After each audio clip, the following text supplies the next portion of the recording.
Hello YouTube, Marielle here. Yes, I am back. Life goes on, life moves on. I needed to take a break to cope with my feelings, to cope with this new type of energy I am swimming in, and to try to find new ways to cope with my situation and find solutions and resolutions and ways of dealing with things. And unfortunately I have to say that yes, I took the time, but I didn't necessarily find a different strategy in how to present myself and how to carry on regardless, or how to keep this face straight and keep the lie alive. It's that one I'm still failing, like, completely. Just like I said, you don't learn in just a few months or a few weeks. You don't learn to become the best actor or actress there is around. So this has been my demise, but I certainly have tried to find excuses for my behavior, because after all there is an awful lot going on. There is an awful lot of not just one big pink elephant in our living room. There's like 2, 3, 4, 5 of them. So I've been able to hide behind those elephants and use those elephants as a reason for me, not to be my usual self, and to ignore my wolf, or to put up a bit of a kind of thing. So I've hidden behind those things. So for now, it helps me. But yeah, so life continues. And but the reason really why I wanted to make this video, it's I would like to talk about something. Growing up, me personally, and of course this is my story, growing up I've always been one of those people with maybe a bit of a clairvoyancy, not about other people, but especially about me. I would see things, I would dream quite regularly about things that will happen in the future.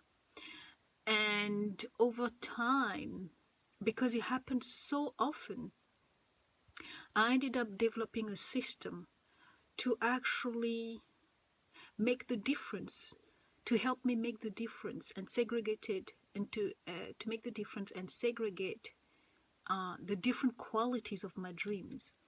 As I had one category for normal dreams, normal dreams, and then I had a different category for dreams that are just so fantastic. They are so vivid. They are just literally out of this world,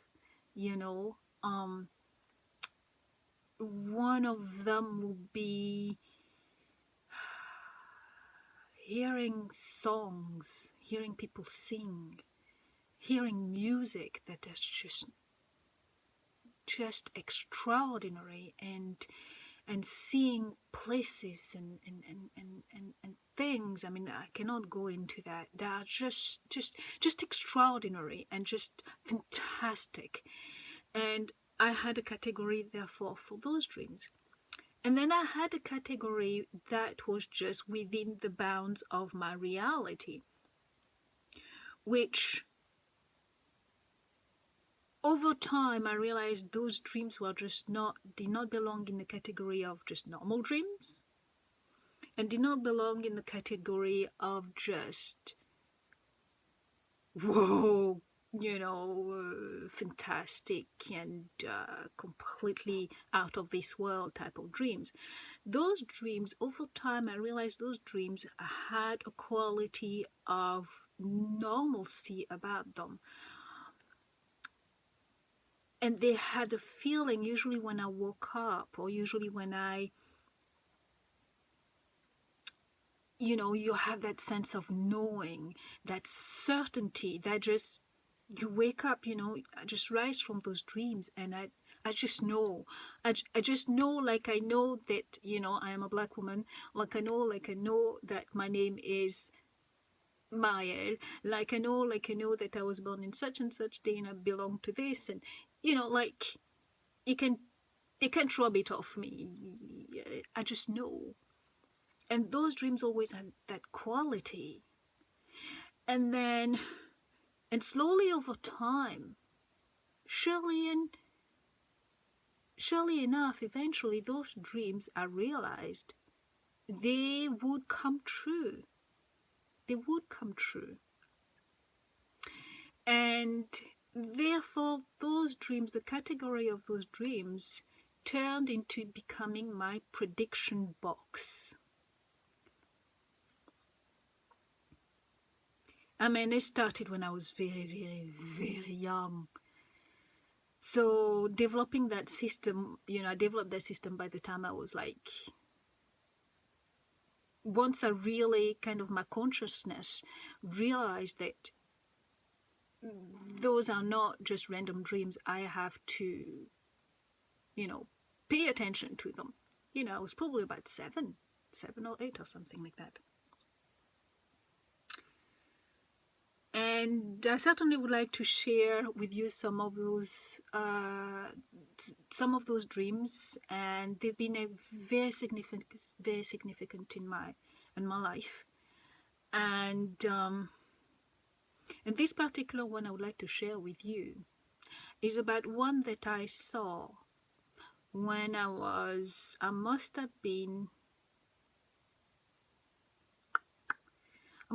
17 or 16, but most probably when I was 17. Anyway, 16 or 17. And the dream that I saw was of this Caucasian, much older woman. She had glasses, and her hair was black, straight, and she had it in a bob, and she had fringe. Very, she didn't look particularly young. She didn't look old either, but obviously she was a much older lady. She was in a blue dress, and she had two black Labrador dogs on either side of her. And I saw her standing with those two dogs in a courtyard, and it was green, the grass was really nice and green, and in the back of her was a house.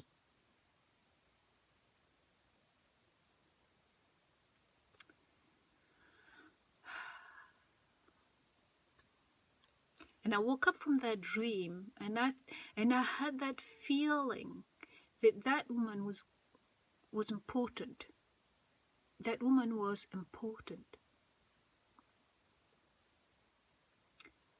Fast forward, I am 22, I think. And I meet that woman. My jaw dropped. I couldn't believe it. I could not believe it. That was that woman. And she had the two dogs, the two Labrador dogs. I thought, oh my God. But I wasn't more a case of, oh my God, because when I say I wasn't totally, I wasn't totally flawed, because remember that by the time I'm 23, I'm used to those 22, 23. I'm used to what I see in the future and having those premonitory dreams, coming to pass in my life. So I'm used to that procession.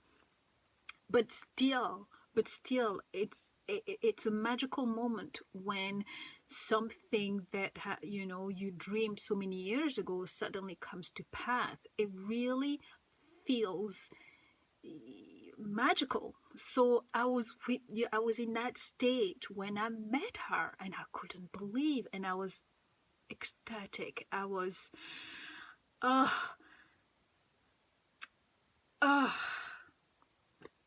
was in awe. Because remember that when I saw her in my dream and I woke up, the feelings that I had, that almost kind of understanding, that kind of, it's almost as if it's a knowledge, an understanding, and a feeling that is just almost dumped on you. You don't have a choice to rebuke it, to shake it off, or to go and say, pff. No, it's almost as if it's dumped on you, like, there you go, there's your truth, there is whatever. And you just absorb it and, you take it on. And there was that woman.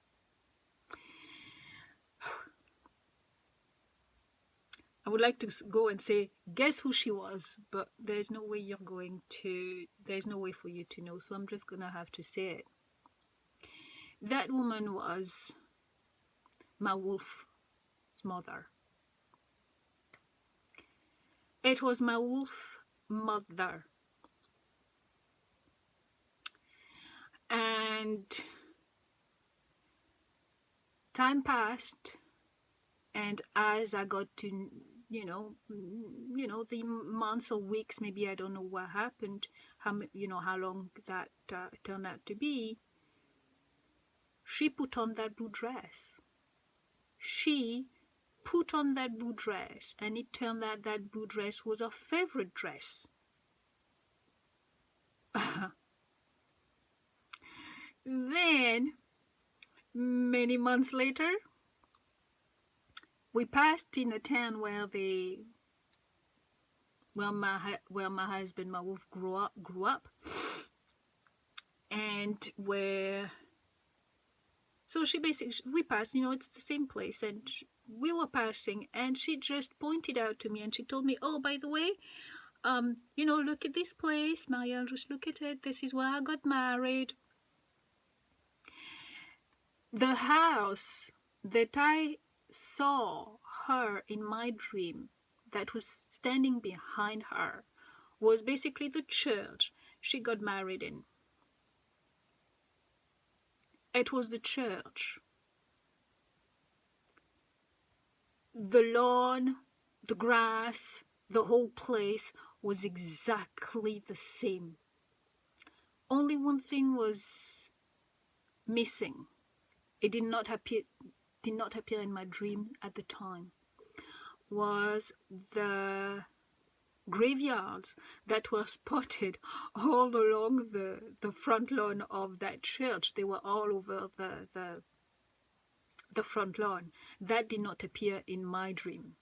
That was the only thing, the only detail that was not in my dream.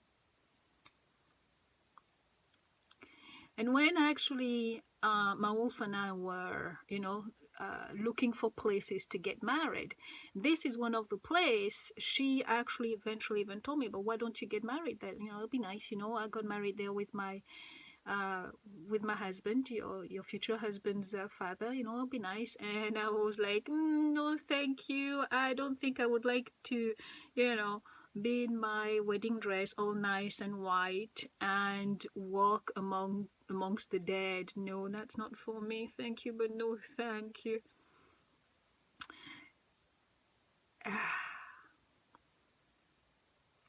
Now bear in mind, just like I said, that having those types of dreams is not something that is new to me.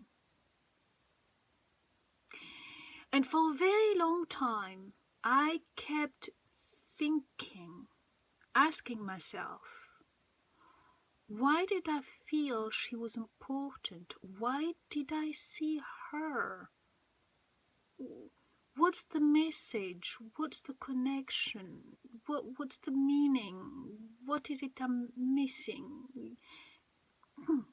You know, it's always been the back of my head. I've been married to my wolf now for 22 years. Yeah, 22 years. And I've been with him for 25 years. So, and I've known that my mother-in-law, since the age of 22, I think. Yeah, it's 22 or 21 anyway. And I just could not, I needed to, something was missing, or at least I wasn't getting it until just recently. Until very recently did I finally understand the role of that dream. That dream served as I can't say it right, as a prediction to let me know what was coming, to let me know where my path was. But it serves as well as a warning. That dream served two purposes. One, to let me know where I was heading, and the other one to let me know what was going to happen to me. Because if you have watched one of my older videos where I talk about the broken empath, my mother-in-law, the broken empath, you'll understand what I'm saying. Because what happened to her is what's being visited upon me. This is a person, when I met her, I could not understand.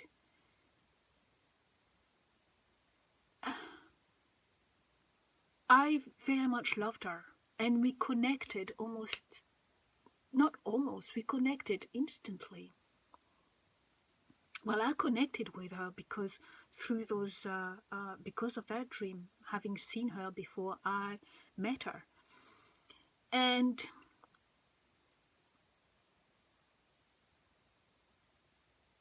she was very kind to me, and I was in awe of her because I've never met somebody that was as selfless as her. She was so giving, she was so dedicated, she was unbelievable as a mother. But at the same time, I was astonished to see the people around her, from her friends to her children to the family of her husband. She only had one sister and nobody else in her family. She just had one sister and that was it. So there wasn't much of a family there on her side. But to see all of that community and all the things that she was doing, and she was giving us so much of herself, it was very obvious to me that there was no affection, there was no respect, there was none of those things that other people, or those people she was looking after, was giving back to her. And also, she was very down on herself. She was always ready to cry. She was always apologetic. She was always criticizing herself. She was always, and I could not make sense of that. I come from a family of women who are very capable and stand in their own strength and their own womanhood, and it's not just my family, it's everybody I've ever been around. And even within that circle of my mother-in-law, all the other females were normal women. Or, my wolf, would take me to some of his childhood friends, and he comes from a very tight-knit community kind of things, where it's the same village, and everybody literally have known each other for probably centuries. Everybody knows everybody, and generation after generation, they've known each other. So he'll take me to the family of his childhood friends, and I'll see those mothers. They were normal, like what you would expect. And there was my mother-in-law, always ready to cry, and she was always made fun of, and by her own children, by the way, and I just could not understand. And also, I was very much aware that they were constantly lying to her or giving her half-truths all the time. The three kids, all the time. But from what I could understand at the time, eventually I came to the conclusion that they were actually protecting themselves from her, because she was a nosy body. That's how I ended up processing the reason why they would lie to her all the time. That they were always, they had to protect themselves from her, because she was always asking questions. She always wanted to know things. She was always, she really came across as this invasive person that just wants information constantly from, and it was true. But what I understand now of the entire situation is so much different, because now I understand why she was like that. She was like that because of the dance, this perpetual dance that she had been in for decades, where the truth where basically her children as well as her husband were playing with her reality, manipulating her reality, and refusing her basic information. Because guess what? That's what my husband and my children have done with me. And after a while, you become insecure within your own understanding of what's going on in your mind, within the way you process information, within the way you understand things, you remember things. You lose that security, that ground on which you can stand.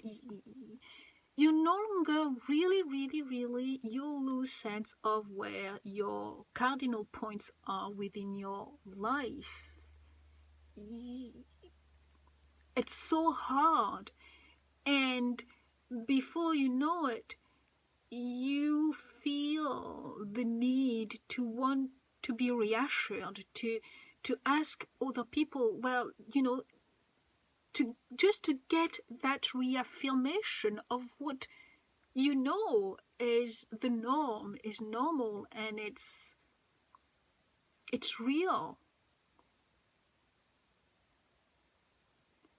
And she had reached that point, so basically she had no choice but to come across that way, and I could not understand. And now I'm looking back, and I just, my heart breaks for her.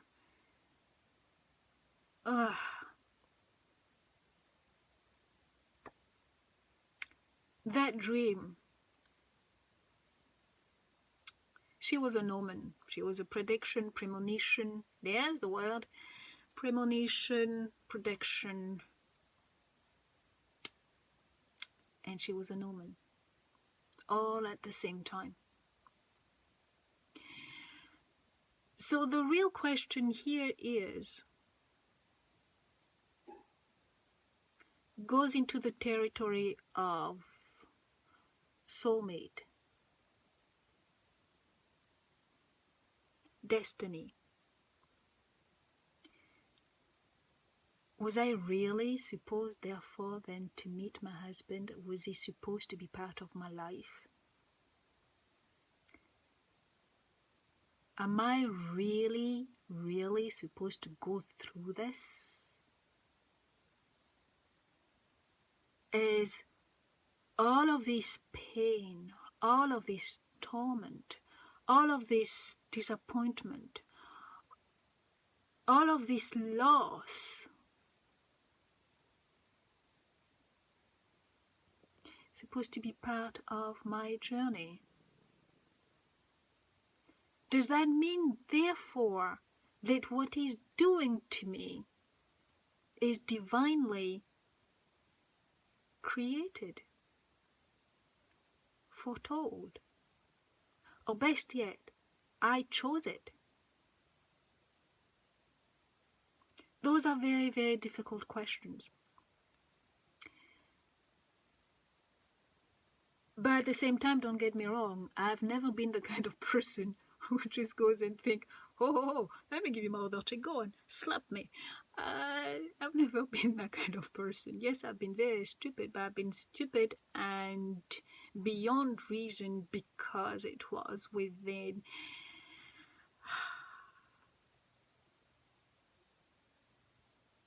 the circle of my marriage, my love, my family, and human beings that I created. So, yes, I've been stupid, but don't get me wrong. And yes, this is a very difficult subject. I'm not quite sure how to process this one. But also, one of the things that I believe in is that even in your most dire situation, you have the right to defend yourself. You have the right to do what it takes to get yourself out of a bad situation. You have the right to do what you can for yourself, to fight for yourself. And I also believe that God helps those who help themselves. And no, I have no intentions of letting this happen to me because, it could have been divinely designed and I was supposed to, or I've got some bad karma to work out. Nope, that's not me.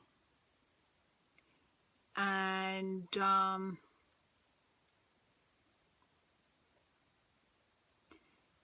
anyway, if it is a lesson that I had to learn, I've learned that lesson. I have totally learned it, and I need to move on. And I've got other things to do and create and enjoy. So yeah, I'm not going to sit around and being clocked around in every way, shape or form. It's not gonna happen. Now that I know, I'll say thank you very much. Learned my lesson if it is a lesson that I had to learn, but now I'm getting ready to take the master down. Because you have to understand, in spirituality, in this new age spirituality, sometimes one of the things that they say is that those people like that, sometimes they come into your life to teach you a very valuable lesson. And some of those things, they are there to wake your soul up, to reach a different level and to mature, and sometimes it can be even to teach you how to fight. Because some of us sheep, like they like to call us, because there is a world with our world apparently is governed by predators versus the followers, the wolf and the sheep and that kind of thing. So, sometimes, you're innocent and you like you just go along in life until somebody comes and pokes and pokes and pokes and pokes at you. Well, poked enough time, you have to get up, you have to do something. And in this, I believe